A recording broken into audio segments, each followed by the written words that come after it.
Welcome. I'm really, really excited to be chatting here with Delroy, who I just met over the weekend. Hi. Hi. Hi. We've like literally had, I don't know, a few hours just overnight in our respective journeys home. I think I was driving behind you, actually. Have you got a number plate that looks a bit like, is it a black Mercedes? No, It it's wasn't just you. no. Okay, it I was an imposter. I don't drive yet. Ah, definitely wasn't you then. No. Okay, well, um, anyway, we left a festival that we were both at. So just to put things in a frame and a context here, I am Steph. I'm a breathwork facilitator, and I've been trained in this work and recently discovered that Delroy had also been trained in this work and was one of the co-presenters at the Breathe Festival of Life. And as soon as I saw a little bit about Delroy's story, and as soon as I saw what he was going to be talking about, your talk was entitled Peace in Prison, I think. Yeah, finding peace in prison. Finding Peace in Prison. I was like, I need to listen to this man. And I came to your talk, and you're a naturally great orator and storyteller, which is brilliant because I feel that you therefore can shine a light into these corners of life where everything isn't always love and light, everything isn't always easy. People have struggles to overcome, people have traumas to manage. And when I heard what you had overcome and what you'd lived through and listened to your tale, I was just utterly inspired on lots and lots of different levels. So maybe we could start by just introducing a little bit about your story and how you have become a breathwork facilitator as well, and why that's important to you. Yeah, how do you put it into like so few words? I'll try my best. I think it's just I think when I was younger, if I was to give you a version of my story, it would be the version that I believe to be true at that time. Mm. But the version I have now is very different because I can see it from all different angles, and it will probably continue to my point of view will still probably change over a period of time. But come from a very loving and dysfunctional family. Sit forward a bit, Delroy, because the light keeps on distorting your face and I can't see your fabulous face. Is it okay now? No, you just look like you're kind of about to teleport. Yes, that's better. Okay. Perfect. Yeah, so a loving and dysfunctional family. How does that work? Well, there's things going on. Like my dad was a chronic alcoholic. You know, there's like vivid memories of just finding like empty cans of alcohol in the loft, like a great mountain of special brew. And when he used to go to the off license down the road, he used to throw them in a house, like in the front garden, that was an empty house, and that was just piled up nearly as high as the wall. You know, and he also liked to drink brandy and all different stuff. Just a very troubled man in that way, but still a very loving man. Yeah. In other ways. So he cooked lovely food and stuff like that. And you spoke about him with a great tenderness about how you've realized when going beyond the blame, and we will come back to that part, how much he was in service to the community in other ways, because typically, you know, we are very complex beings, aren't we? And so there was this one part that was like, that for you was traumatized by some of his behaviors and actions, and another part that was doing his best as a man with his own story, I guess. Yeah, of course. Yeah, he was always helping neighbours. There was one person in particular, like a disabled woman across the road, and he was constantly doing her gardening for her. And yeah, he was service to others. I didn't realise that he was altruistic. I didn't even know what that word meant until a few years ago, say 8 years ago. And yeah, but he just, I think he was disappointed in the way things turned out, and I can't 100% speak for him. But one of the things that I found out from my uncle when I eventually made my amends to my uncle, he said, "You took away your dad's right to be a proud Jamaican man." And I think what it was is that he had his style of parenting, Yeah. And then my mum had hers. So we kind of adhered to like my dad's style of parenting, but when he wasn't around, it would be my mum's. So there'd be like, here's some money for trainers, and there would be enough money for the trainers, but I would want better trainers, and then my mum would give me a little bit more money. Right. We also had a little brother as well. I had a little brother, and he was very unwell. He was in and out of hospital for about 7 years with chronic asthma. Right. And I don't know, I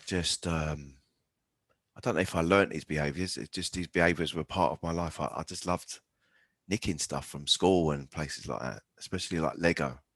You know, I always I always wanted more. So I had a little bit of Lego that my mum and dad bought me. And then next thing you know, I've got loads of Lego because I'm just nicking it all the time. And no one had taught me that. And we go to my So mum's. whose behaviors do you feel that was? Then you talked about copying his behaviors. Do you mean your brother or your dad?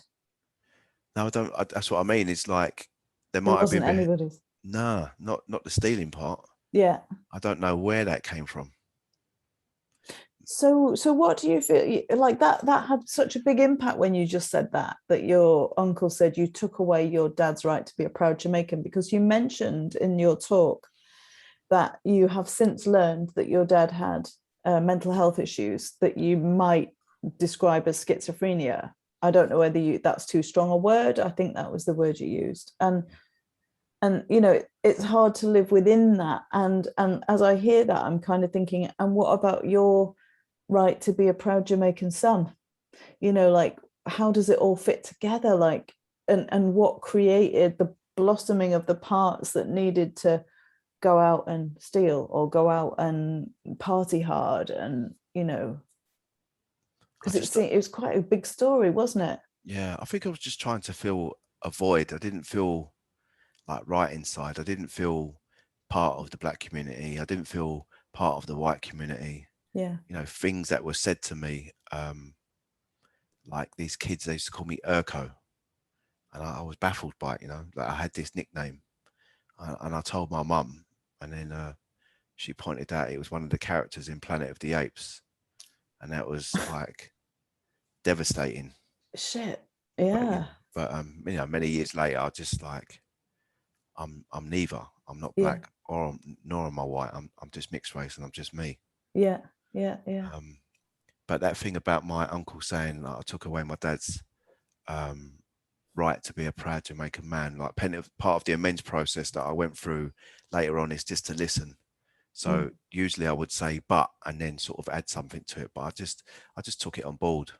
But I do understand what you're saying about a proud Jamaican son. And but I'm hearing you, because a lot of this knowledge has been gained with the insight that you've now arrived at, or you're still traveling through since turning your life around. So let's tell people a little bit about your story and about how you came to end up in jail and how you came to end up in deep addiction, because there'll be many people who might listen to this who might be either on the edges of that or already in that, or at least I hope they will. And I hope that they will learn something from the exchange that we're about to have. yeah, I'm not sure it's really necessary for me to say what I was in prison for. Yeah. But what I can say is I went to prison Yeah. like 16 times. I think I spent about 18 to 20 years like behind the door, as they call it. I'm still used to saying it in that way. But I just had this feeling from when I was 14 that when I hit 16, like no one is going to tell me what to do. I'm going to do what I want when I want. And I was kind of doing that from age 14, but when I hit 16, that's when it really kind of just took off. So I'd go to acid house raves, I'd disappear for 4 days on end, and I was just progressing through different drugs. You know, started off with alcohol, cannabis, gas, glue, Tipex thinner, cocaine, ecstasy, and it just kept going on until it ended up with crack cocaine and heroin, which I started injecting. And but I just had no direction, like nothing. I just the only way I can describe it was like I was just constantly getting high and smashing myself to pieces, and like my world just got smaller and smaller and smaller and smaller. Yeah. Well, it does, doesn't it? And I want to come to that actually, because you know, you talk about some of those drugs which are highly addictive, and I know because that was part of my story. So I'm wondering, did you find yourself then in that cycle of absolute dependency on, for example, heroin or crack cocaine or anything else? Or were you one of the people that was able to move in and out and just use different substances at different times? No. I was just like constantly high. I just, from when I found heroin at 16, I smoked it, but I was into the rave scene at the time, so it didn't really suit me. But when I was in prison, aged 19, I think it was I was about 20 that I started to smoke it in prison. It had its time then, because the walls disappeared, the razor wire disappeared. I wasn't in that emotional pain. Just got the ultimate comfort. I want to say something about that, because you said that when we first started sharing over dinner, and we were talking about what drugs I'd been addicted to and taken, and you'd said something that presented it almost like a different experience to me, like, you know, oh, you know, it gave you something that was great, and I was like, oh no, not for me. And yet when I actually hear you say why it was great, that the walls disappeared, the razor wire disappeared, I got heavily at 18, I started taking heroin, and I really, actually, what I took it for was to numb from the emotional pain of a very troubled relationship. It was somebody I was deeply in love with, who was already involved in a lot of crime and the London gang scene. But I was sweet and naive and innocent, and yet wasn't at the same time. And I just wanted everything to be okay. So the minute I took it, and I was furious the first time I found out it was in my house, and he'd started dabbling in it to numb his own pain and trauma, but exploring. And it just made everything all right. It softened all of that stuff. So, you know, in that sense, I feel that there's a similar, you know, people take it so that they can just soothe themselves, numb out, go somewhere else, be somewhere else. But of course, on the physiological level, then it creates this cycle of absolute pain. I mean, I can't imagine anything worse than risking getting into addiction in jail. Yeah, but what happened is that like I went out on a home leave, and one of the prisoners there, he said, "Can you go and pick up half ounce for me?" So I just assumed he was talking about cannabis. And I went over to, I think it was South London or somewhere, and I went to this house. It was like a squat, people laying on the floor, like a lot of people taking drugs in there, and it was heroin that I picked up. And I smoked a little bit on home leave, and then took it back to the prison. But he was in for a crime that people were upset about, so they set his cell alight. So I ended up keeping the half ounce and giving some away. And I'd had some experience with crack, so I was smoking crack in there as well for a little bit. But then when I come out, I just kind of left heroin behind me. But when I got out, I was smoking crack quite heavily. And so how long were you in there smoking it at that point? So long ago, I can't really give you a time frame, but I would say like maybe 6 to 8 months.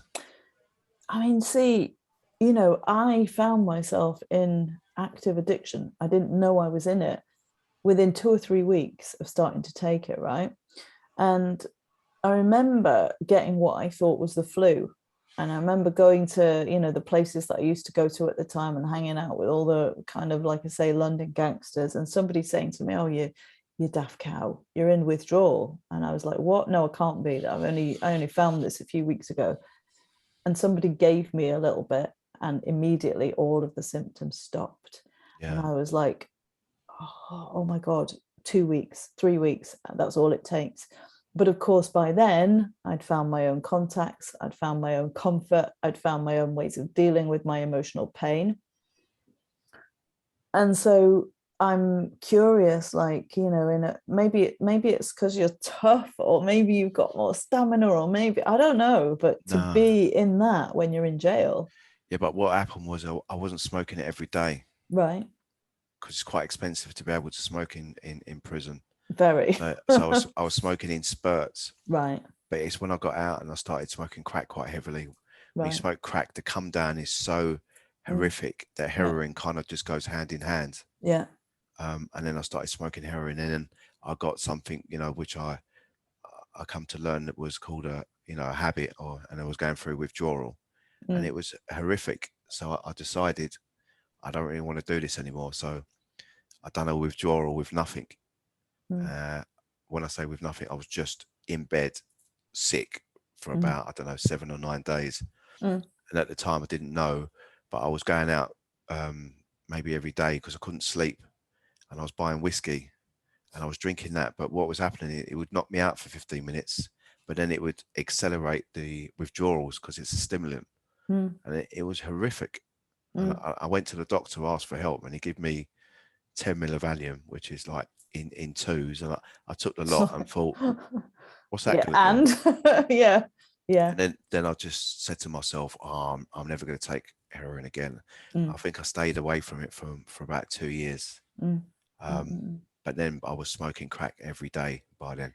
And you were out of jail at this point? Yeah. So what took you back in, and were you in active addiction to anything at the point that you went back in? Yeah, when I went back in, I was, you know, heavily addicted to crack and heroin, right? Like shoplifting, that kind of thing. Nothing really too glamorous, like licking chicken, bacon, beef,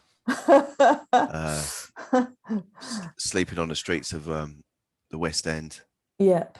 You know, why were you homeless at that point? Oh, because there was an incident in my nan's house, and she just said, oh, I've had enough. You've got to go. Yeah. And I, because, you know, like when we talk about this stuff, vivid pictures come into my mind. Right. And I had this blanket that my dad had bought me, and there's a leopard on it. And when I was a kid, I always used to wrap it around me, thinking it would protect me from the boogeyman. Yeah. And that's the only thing that I took with me down the West End. And I was like under a bridge sleeping, thinking, oh, what have I done? And then looking at people that were homeless, like thinking I was better than them. Yeah. You know, and I'm injecting in my arms, and other people are injecting in their neck and their groin. Yeah. And I'm thinking that I'm better than them. I totally relate to that. I totally relate. There's this hierarchy, isn't there, of like of poverty or dependency or addiction, that people, when they're in it, definitely go, hey, I'm not that bad because XYZ. And you said something about, you know, I mean, I'm skipping a huge part of your journey here because we've got a certain amount of time to talk, and I'd like to come back to more and dive in more deeply. But you said something that struck me in your talk about how, you know, when you were still in jail and still working the system and feeling this, like, this is not working, something's got to change, but still playing the system and still, you know, doing the underhand stuff and still getting the drugs and taking them and everything. That at this point, when you were really like in it, that somebody else had to point out, when you said, well, is it obvious that, because somebody had said to you, you're going to have to stop doing that, you know, parole might be in sight, and they'd all said, you're high as a kite and it shows. But we don't see that in ourselves. Yeah, you know, we don't see. I look at pictures of me and my eyes are just dead. Yeah. You know, it was a prison officer who said to me, you know, doing what you're doing, you could end up getting your first parole. He said, because you're doing all your courses, because you have to do certain courses to progress through the system, like ETS, which is called Enhanced Thinking Skills, calm, controlling anger and learning to manage it. But my kind of mindset is these courses are rubbish because everyone else says they're rubbish. Yeah. But actually, they did wake me up. Right. Certain things they were saying, like there was this thing called PIG, a problem with immediate gain. And I started to see that I've got all these problems with immediate gain, because when I get high, I get the reward straight away, and then the consequences come later. Yeah. And if you want anything in life, the consequences come first, the hard work, and then the reward comes after.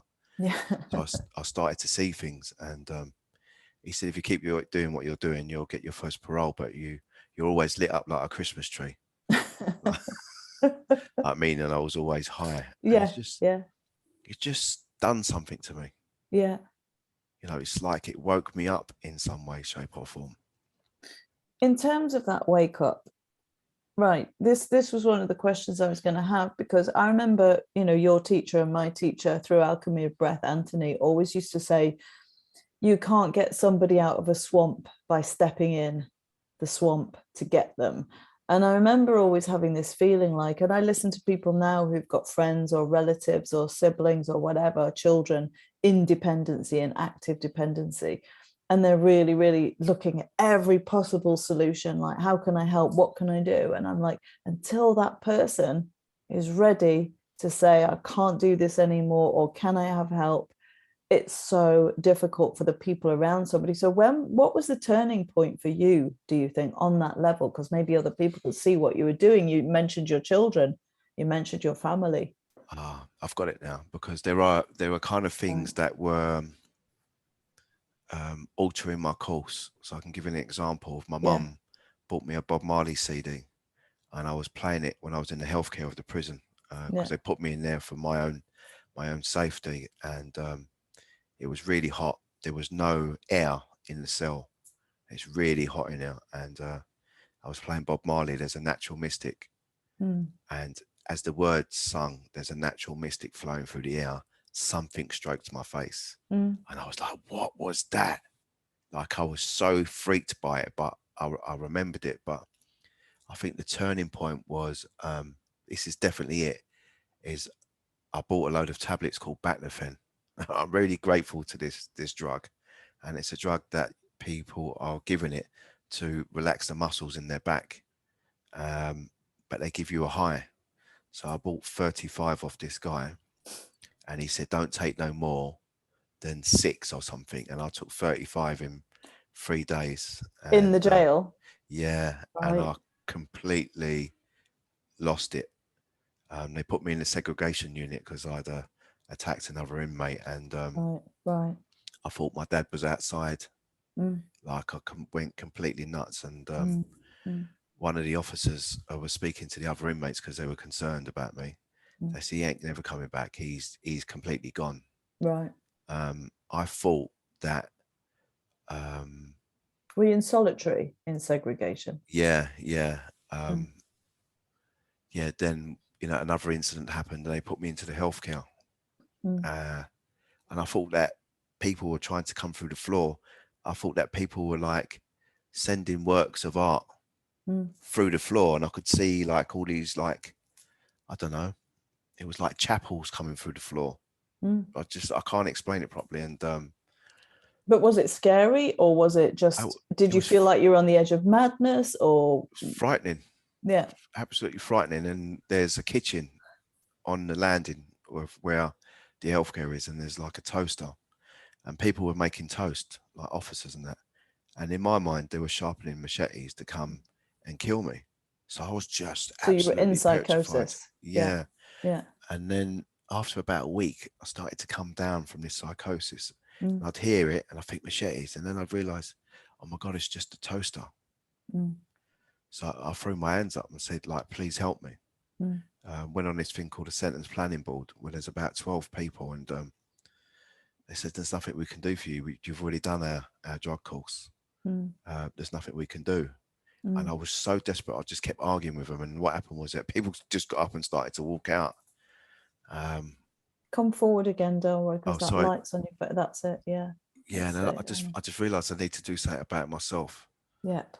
And I didn't know what that was. I knew something about the 12 steps because I've been to a rehab before, and I've been to a couple of meetings, and the only information I was armed with is that it works for people. Yeah. And that's the kind of program I need to do. That was kind of in my mind for all them years from leaving that rehab, that I must do the 12 steps. That's my only way out. It's like my spirit knew that's exactly what I needed to do. And then I found this thing called a prisoner's diary, and it had something called the RAP program, which stands for Rehabilitation of Addicted Prisoners Trust. Right. And I had done their treatment program, and they introduced me to Cocaine Anonymous, because they started coming into the prison I was in. And what happened was that I was beating myself up because I was thinking to myself, well, I'm relapsing every week, and I couldn't tell anyone the truth, because if I told them the truth, they might kick me off the program and stuff like that. And I was collecting, like, we have these sobriety key rings. So you get one when you first come, if anyone's got a desire, because you don't have to be clean to have this key ring.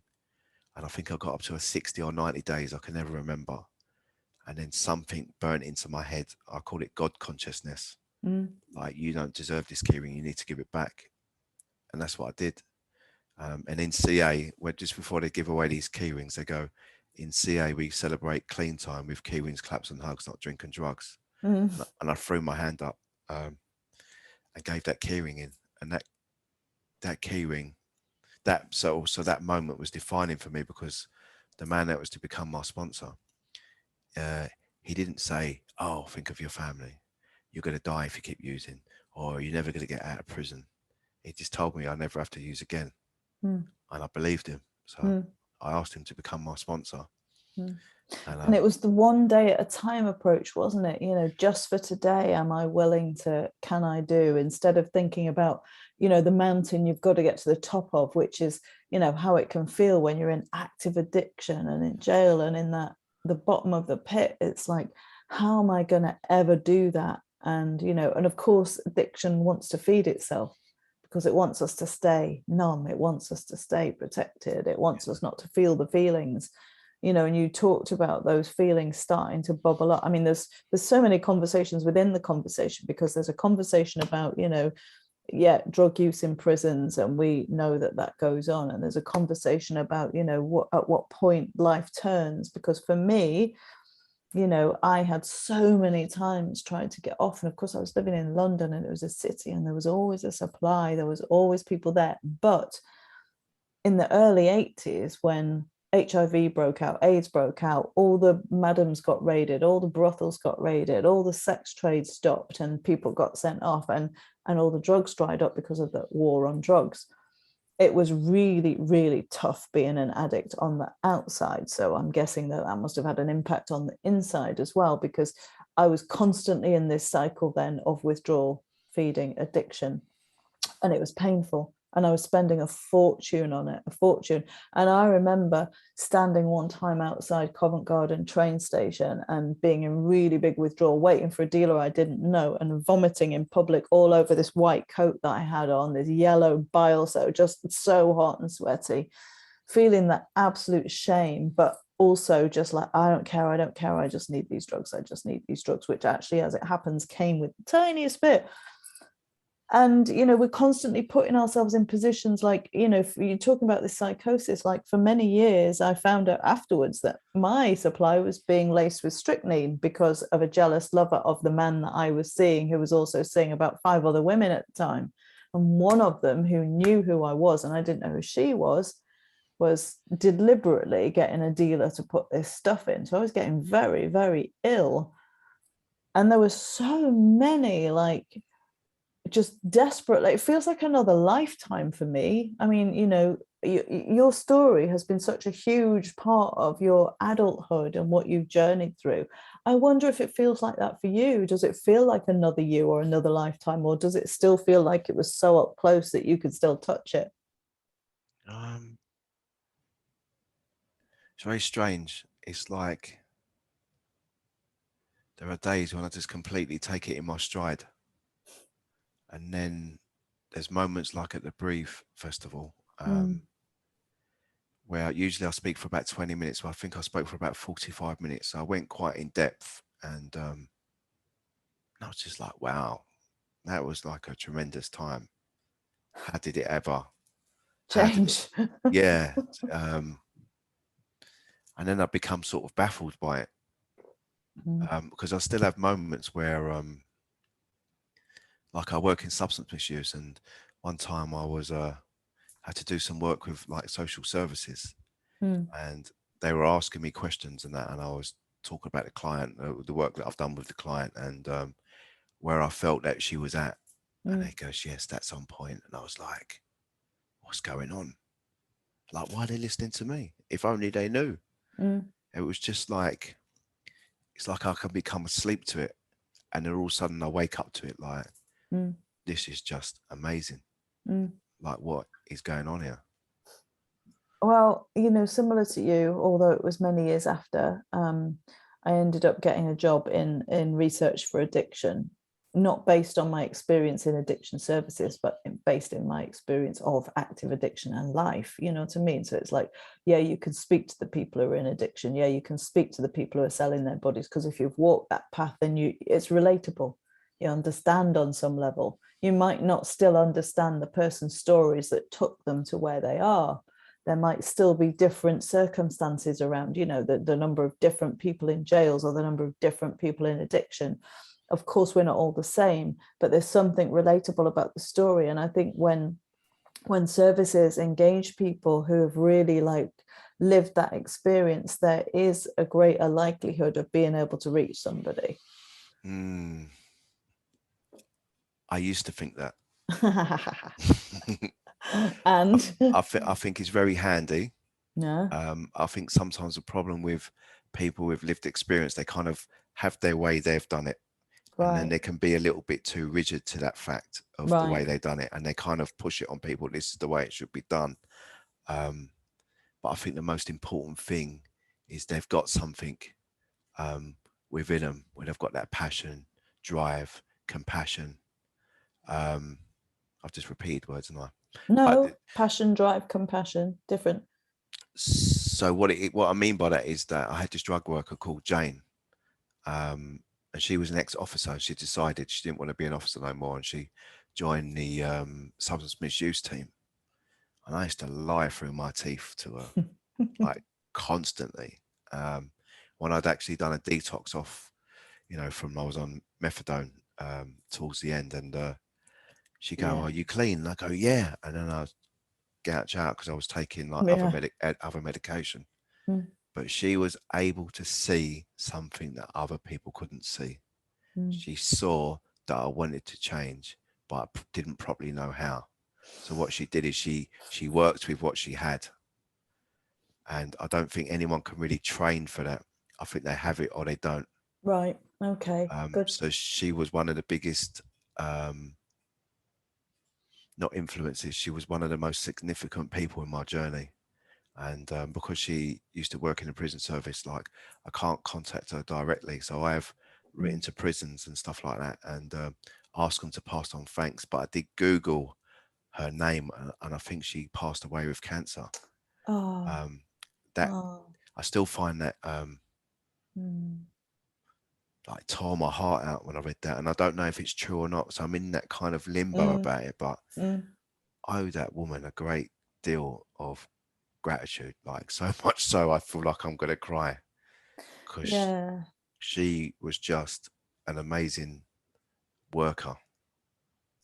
Yeah, and we've all had, you know, funnily enough, Delroy, you know, for me, one of the people that I see in that way, who I think saved my life, was somebody who I would hang out with in the drug dens. And you described that crack den and the drug places, and you go in and there's people on the floor and there would be people gouging out and people whatever. And I've seen people die in those places of overdose, and, you know, and then everybody scarpers because nobody else wants to get caught with the gear or being responsible. And, you know, it's a tough world to be in.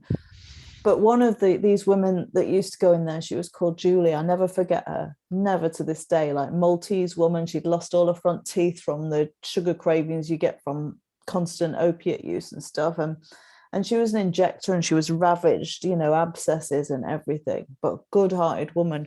And when all the drugs went into real scarcity, and at this point, my boyfriend at the time was in jail serving a long sentence, and I was going visiting him, and all the work had dried up where I was getting the money from, and all the proceeds of his crimes had obviously dried up. And I was getting desperate. I was then at that point out on the streets and just looking for any kind of money. The drugs weren't there. And we managed to get this one day, we found somebody who literally, I was on a £200 a day habit. And this is like, you know, 30 years ago. So you imagine that's a lot of money to find. And we found, I never forget it, a tenner's worth of gear. She's an injecting addict. I'm smoking all the time in that hierarchy of, oh, well, I'm not too bad because I smoke. And yet it was still all the same stuff and all the same patterns. But I said to her, right, that's not going to even touch the side. So you're going to have to inject me. And the reason I hadn't done that before was because I was scared of needles. And she looked at me and she went, Steph, she went, you're a good woman. You've got a chance in this world. I'm not going to do it. And at the time, I was so angry with her because I thought she just wanted all the gear. And so she wanted the bigger hit, because I was going, well, there's no point giving me a fiver's worth and saying it'll do anything, is it? You just and I realized later that she had seen in me what you're talking about with that woman, that was just like, no, I'm not willing to be the person that takes you down that hole even further. You're going to have to go through this. And actually, that was a turning point at which I went, I can't do this anymore. I cannot do this anymore. I'd been to Harley Street, getting the Valium and the methadone, the illicit stuff, taking the drugs, blah, blah, endless cycle. Parents in the sidelines, well, my mom in particular, waiting for that moment, like your nan, you know, where I remember you saying that your nan said, we always knew you were good, Delroy. We were just waiting for you. And that just went in my heart when I heard it, because my gran was similar. You know, it was just like, you'd have been 6 feet under by now if you hadn't got out when you did, and, you know, and welcome home. But that's just the beginning, isn't it? That point at which you find that you're willing to be clean. That's just the beginning. But you've just of the hard work. Yeah, but you've touched on like the other part of the reason that I felt like I needed to stop, because I was using and I was still in pain. So I remember, I can see it right clear in my mind's eye. I've got another prisoner sitting on the side of the bed. I'm sitting on the other side, and like, he said, yesterday you were smashed in the prison workshop. I said, no, I wasn't. He said, yes, you was. I said, I weren't. He said, you look so smashed. Did you enjoy it? I was like, I keep telling you I weren't smashed. Yeah, because it's not touching anything. Yeah. So he said, why'd you do it? I said, I don't know. I'm an addict. That's the only information that I knew. And then through going through the 12 steps, stuff started to unravel. Because I started to understand why I used. There was a guy called Dr. Silkworth who wrote this thing called The Doctor's Opinion. And that opened my eyes. Like, there's 3 main parts to as to why I use. There's something called the phenomenon of craving. And when I was reading this book, my sponsor was saying, if you don't understand a certain word, look it up. And that's what I did. I looked up this word phenomenon, and it said something that we don't fully understand. So I don't fully understand why this happens, but I stick a drink or a drug in me and it sets off this allergic reaction. I always liken it to Pringles. Like, once I pop, I can't stop. And that's me. And like, my sponsor actually said to me, do you know the secret of stopping using? And I said, no, because I was really waiting for him to have this like Buddha-like wisdom that he always laid at my feet. And he said, stop fucking using. And then we go, what if I could? Do you think I haven't tried? No, but it's what happened is that I thought, oh yeah, if I don't have the first one, I can't have the second one. It like just opened my eyes. And, you know, he asked me to do some things that I felt quite uncomfortable doing, like praying for a clean and sober day. And saying to me, when good things happen in recovery, you can see it as a coincidence or evidence of a higher power working in your life. And he used to bombard me with these quotes. And the day that I prayed, I stayed clean. I just thought, there's my evidence. Right. And that's amazing. Yeah, the door that slammed on me when I was 19, when I first got that first prison sentence, which was a really haunting sound, which I became so conditioned by prison, I didn't hear it anymore. I started to hear that door slamming. And it was a joyful sound. Because when that door slammed at the end of the day, I'd stayed clean. I was just like, wow. And in step 2, it's coming to believe that a power greater than herself could restore us to sanity. So my sanity started to be returned. Right. But then there's this other thing called a mental obsession, where my head was constantly thinking about using and trying to think of numerous ways to tell me that this time it will be different. And I would have this strange, peculiar twist, like someone would piss me off, or I'd become pissed off, as I later learned. And then I think, right, I'm so angry and pissed off that I need to use. So it would try and find a way of me using again. And it would say, this time it'd be different. It would only be the once. And it just set off that terrible cycle in motion again. And then there was this third part called a spiritual malady, like an illness of sorts, where I don't feel right in the way I think and the way I feel. I feel restless, irritable, discontent, and I'm trying to feed like myself on drugs to try and rid myself of that feeling, that void that I was talking about. And that obsession was removed. I want to just come to something you just said there, because you corrected it with your insight as you've got it now, which was someone would piss me off, or rather I would become pissed off. Now, for me, in the work I do, and as you come into all the breath work and the 12 steps and everything, you realize, because you talked about this with your father, how you stop blaming him. And when we start to be accountable for our reactions and responses, it's a tough call, isn't it? Because it's much easier sometimes to rail against all the things that have happened to us and been done to us, and that you made me like this. And in that somewhere is also this concept of forgiveness, which I don't believe that we can reach until we really do the work to really understand why somebody else might act the way they do or be the way they are. And you talked about all these human beings and all these different versions of being a human in this world. And that once we start to find that place of compassion for others and self, that we can start to really begin to make those changes. And it requires commitment and work and effort. But what else is there? If we don't do it, then we stay. Yeah, but there's keep on doing what you've always done, you'll always get what you've always got. Yeah, but there's another thing. There's another part, something else that I learned. They said, when you do the 12 steps, if you put as much effort into this program as you did into your using, then it will work.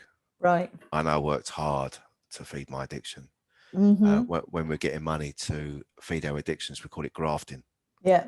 And I woke up every day on the streets of the West End with not a penny in my pocket. Yeah. But every day I used heroin. Without a shadow of a doubt, I was going to use. Yeah. So it just, something kind of showed me that I'm a grafter. And I thought, well, why don't I just graft for life? Yep. Transferable skills. Yeah. Yeah. And I'm like that with my clients, you know. And I'm like that with my work as well, Delroy. You know, it's like I'm passionate about people, community, connection, healing. Yeah. And, you know, I'm aware of the time now, so we might have to start to wrap it up. And I really think that there's more to say here, a lot more to say, actually. Sure. But, you know, it's kind of like, how has the breath helped you? Let's come to that, because there'll be a lot of breath workers want to listen to this, I think, as well as maybe people who are in addiction and recovery and in these cycles of hardship. But how has it helped you, and why do you do what you do now with that work? So the 12 steps has helped me. Counseling's helped me. Numerous people have helped me. The higher power, or God, I just call it God, very simple, has helped me. But the breath, I keep picking up on this word, intelligent. The breath is intelligent. And it just makes so much sense. Because through the power of the breath, I've been on this journey of like tapping into my inner wisdom. Yep. Like my gut. That driving force that kept me going throughout them tough times.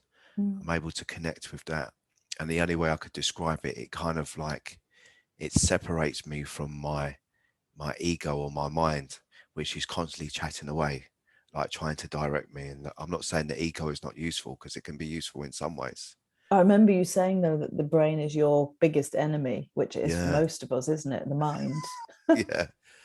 But why I say my ego is also useful sometimes, because I recently done a skydive, and I'm scared of heights.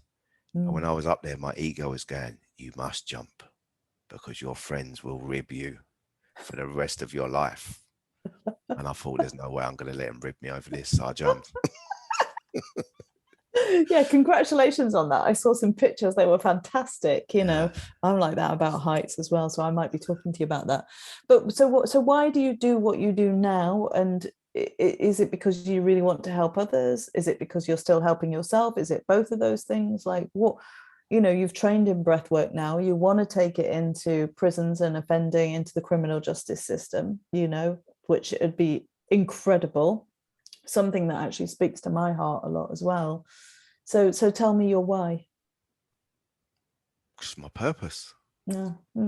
Without a shadow of a doubt. And again, it's spirit again. When I was 14, 15 years old, I used to work in like activity centres, you know, when kids break up for school and then you have the 6 weeks holidays. Like I worked in one of them, like as a 14, 15-year-old, 2 summers. And I used to love working with all the troubled kids. Right. I didn't say, oh, who are the troubled kids? They just seemed to be quite drawn to me. And that's what I wanted to do with my life. Yeah. And I was just too troubled myself. Yeah. It stayed with me. That's what I want to do. And I kind of seen it now. My thinking has turned around so much that I've done extensive research through my addiction and prison and stuff like that to be able to do like the work that I do. And I can't remember how it came about, but it was very apparent to me that my life is service to others. Like that's what I must do, and help people. And it's my amends to life itself. Oh, I love that. Yeah, amends to life. Yeah. And it's not like the big punitive God that's saying, if you don't do this, you're going straight to hell, is it? It's like my choice. And it's from the heart. Yeah. And I remember laying on a prison bed and thinking, if I do get out of prison, I'm never going to stop going back. You know, I'm not here to cast judgment or put anyone down, but there's a man that I knew or still know, who was in prison 20 years ago, and he don't go back. And I was quite angered by that. But the thing is that why am I looking at what he's doing? Let me just look at what I'm doing. Let me continue to do that. And I think it would just be nice to be able to go into prisons, get people to breathe, and then for them to tap into stuff, to have them kind of lightning bolt moments. Because you've had them and I've had them, and it's what took me to training in breath work. And then at the weekend, you know, I felt so privileged to have been there when you had yet another breakthrough, because we have them all the time, don't we? We just keep staying present to the breath and to ourselves and to our hearts, and then all the stuff can start to come out, and when it's out it begins to heal. I'm laughing because the magical moment with your breathwork session, which I must say, so let me finish what I'm going to say before you jump in. When I said I thought Anthony was the man, but then a woe got put in front of the man. That was just astronomical breathwork, like mind blowing. And I was really struggling with getting into the breath. I was going too much into my stomach, and then Kerry whispered in my ear, breathe into your heart, and then everything shifted. Yeah. And there was a moment where I remembered sleeping by the Strand on a Sunday, and it's the hardest day to get money. Yeah. Because there's hardly anyone out, and anyone who grafts is out, and everyone's sort of clambering to get money. And I was sick, and I was laying on the floor sleeping, and then this man went to piss on me, and I grabbed him by his nuts, and I refused to let go until he gave me some money so I could go and use. And his mate was there as well, and he was going, please let go. And I said, no, unless you give me some money. And they gave me the money, and I just took my hand down, and I just carried on later because I just had no fear. I was just so angered by it, and I weren't shouting and screaming. I just went into this like anger, and I've said it, and I can say it to like my friends and that, and I can say it to myself, and I can laugh about it, and I can still laugh about it today. But what I actually got from it was like, let me embrace that moment. So I brought it in, and then I brought in another moment and another moment, and I was just bringing in all these dark moments, and I was just like loving bringing all these moments in, and then it exploded into like, this is why I'm here. This is why I'm me. So let me embrace that. And I told an angel in the breathwork, and I asked her not to be saddened. And it's really impossible to say to someone, don't be saddened, because they're feelings, and you can't just stop. Yeah. It was a bit of a ridiculous statement. And she went, ah. And I went, don't be sad. She went, I'm not sad for you. I'm sad for that man who tried to piss on you. Like what was going on in his life to think he could do that, and why was it acceptable? And I was just like, oh yeah. But that man gave me what I needed, and I needed to use that day. I was ill. Yeah. So like. But you just said then, maybe we'll wrap that up there. You said about joy in a way of bringing in all those moments, of bringing them in, because one, you know, you've changed your life and you're not there anymore, and two, it's the acceptance of the all that is, you know, all of the moments, instead of just pushing them and exiling them. And that's what you gifted me, Delroy. In listening to you, I have found the courage to be able to begin to dialogue more. And I have shared some of my story online and you know, in my networks, and some of it I haven't. And it's time for these stories to come out in service to others.